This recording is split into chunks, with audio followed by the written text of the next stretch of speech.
L'action d'aujourd'hui n'est qu'une étape et il y en aura d'autres. Nous n'avons pas le choix. Notre seule alternative, c'est l'action. C'est l'action revendicative à partir de revendications justes, porteuses d'avancées sociales, porteuses de progrès en réponse aux besoins des salariés et des retraités de ce pays. Ne pas agir est pire que tout. Merci.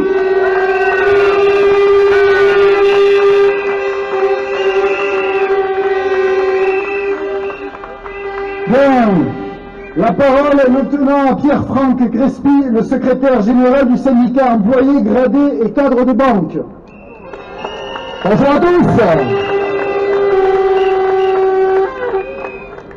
Le secteur bancaire monégasque compte 2300 salariés. Il est un des plus gros employeurs de la principauté. Depuis quelques années, nous assistons à une régression de notre métier. La disparition de grandes enseignes pourtant bénéficiaires du paysage, telles que HSBC, Crédit Suisse, ne fait qu'accroître un sentiment d'insécurité et de précarité.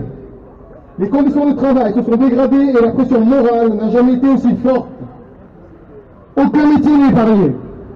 Les objectifs fixés sont irréalisables et sans considération ou reconnaissance particulière. Bien au contraire, ils souffrent de leurs conditions.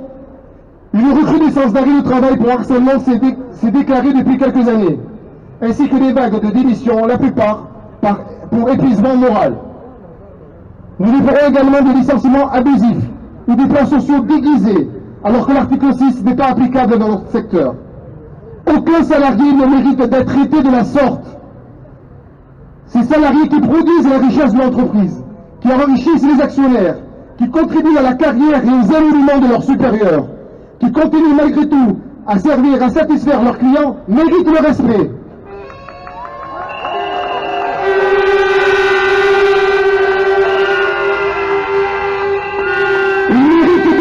Conditions de travail. Ils méritent un salaire correspondant à la richesse qu'ils créent. Ils méritent de la considération et de la reconnaissance. Ils méritent un traitement égalitaire entre les hommes et les femmes. Nous sommes conscients que l'avenir du secteur bancaire est sombre. Nous sommes conscients que nos métiers changeront ou disparaîtront. Mais nous refusons de le payer au prix de notre santé et de notre respect. Ensemble, nous pouvons le faire.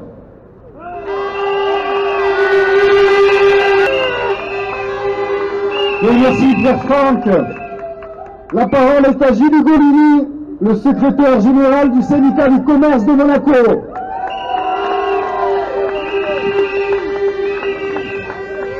Bonjour. Le gouvernement, le patronat ainsi que la F2SM sont tous unanimes pour que la réforme de la loi sur le repos hebdomadaire libéralise le travail du dimanche dans le secteur du commerce.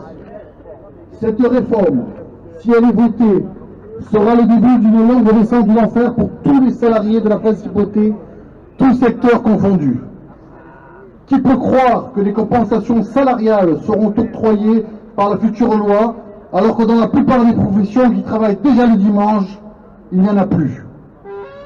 Qui peut croire que la base du volontariat sera appliquée dans cette future loi, alors que les salariés subissent déjà les foudres de l'article 6, des contrats à temps partiel, des CDD sans cesse renouvelés, de l'intérim, et tout ça avec des salaires bien inférieurs à la moyenne nationale de Monaco.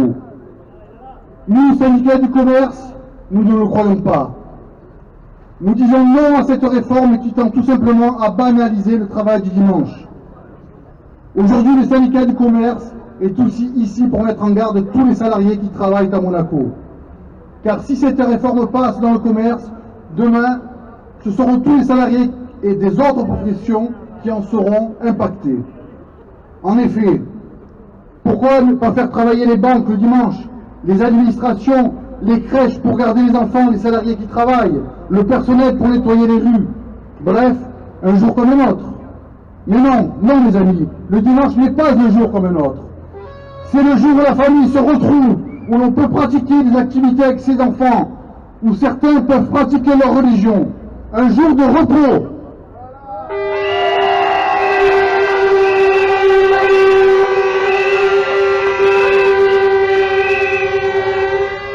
Vous l'avez compris, demain nous serons tous touchés. En 2017, le secteur du commerce a généré plus d'1 milliard d'euros de chiffre d'affaires. Malgré tout ça, on refuse l'application de la convention collective du commerce, pourtant signée dans les locaux de la direction du travail et qui n'a jamais été dénoncée. À Carrefour Monaco, un magasin qui fait 10 fois plus de profit qu'un magasin identique en France, la direction refuse d'octroyer une prime exceptionnelle de 200 € qui est appliquée aux salariés du groupe. Je vous le redis, il ne s'arrêterait pas au secteur du commerce.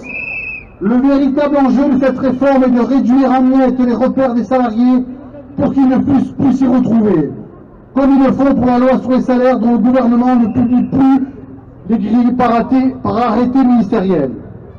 Alors, chers amis, continuons notre combat, déployons notre solidarité entre syndicats, organisons-nous dans les secteurs d'activité qui ne le sont pas.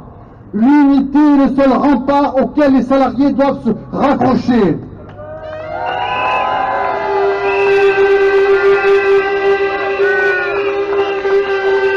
Contre la banalisation du travail du dimanche, pour une véritable reconnaissance des statuts, pour l'application des grilles de salaire. Ne pas agir est pire que tout. Je vous remercie.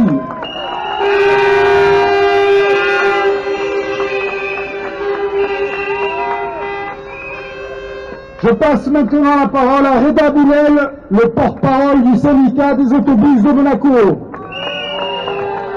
Bonjour collègues et bonjour à tous. On a déjà bien parlé tout à l'heure à combien et on reprend les mêmes discours parce qu'on est toujours obligé de se répéter. Nous avons fait cet été, l'été dernier pour être exact, pas moins de 3 semaines de grève pour se faire entendre. Ce qu'il en résulte, c'est que seule l'action nous permet d'aboutir et d'avoir des résultats. On a eu des résultats, on a obtenu des avancées. Et ça, c'est l'action qui nous permet. Donc aujourd'hui, on est déterminés. Quel que soit le nombre, quel que soit le temps qu'il faut, il faut rester solidaire, il faut avancer tous ensemble, et il n'y a que comme ça qu'on y arrivera. Je suis aujourd'hui fier d'être avec vous et on continue la lutte. Merci à tous.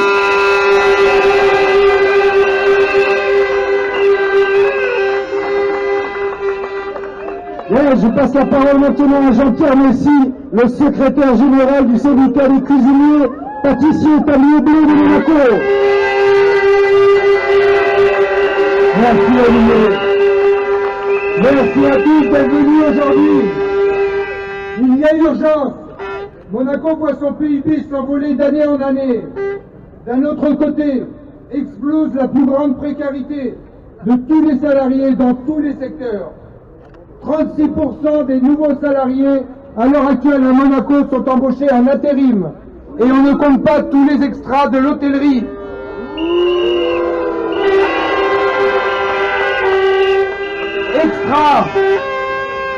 Extra, contrat reconduit de jour en jour, au minima, sans aucune garantie du lendemain, donc sans liberté, ni familiale, ni sociale, sans reconnaissance d'ancienneté, sans prime de précarité, sans aucun droit dans la société, sauf de se taire et être un esclave finalement.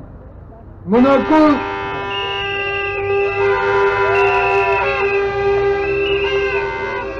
ne reconnaît aucune pénibilité aux salariés, malgré les conditions de travail qui se dégradent de jour en jour.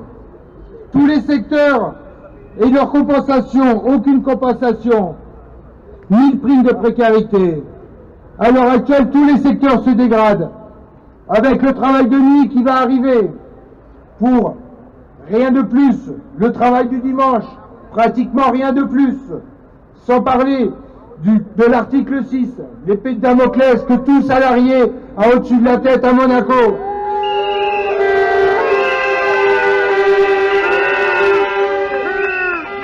Nous devenons les Pakistanais ou les Indiens du Dubaï monégasque.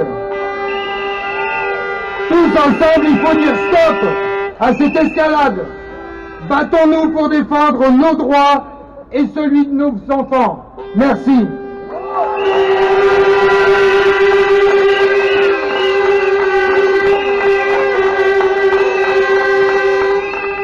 Bien, je vais passer la parole maintenant à Éric Maillet, le porte-parole du syndicat Jardin, Voirie et Égout.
Tous d'être présents, et c'est effectivement, si nous sommes présents, c'est parce que nous sommes conscients qu'il y a du besoin, nous sommes conscients que la précarité règne.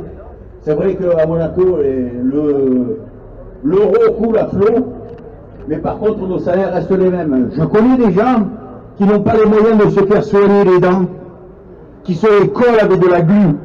Je connais des gens qui donnent à manger qu'une fois par jour à leurs enfants.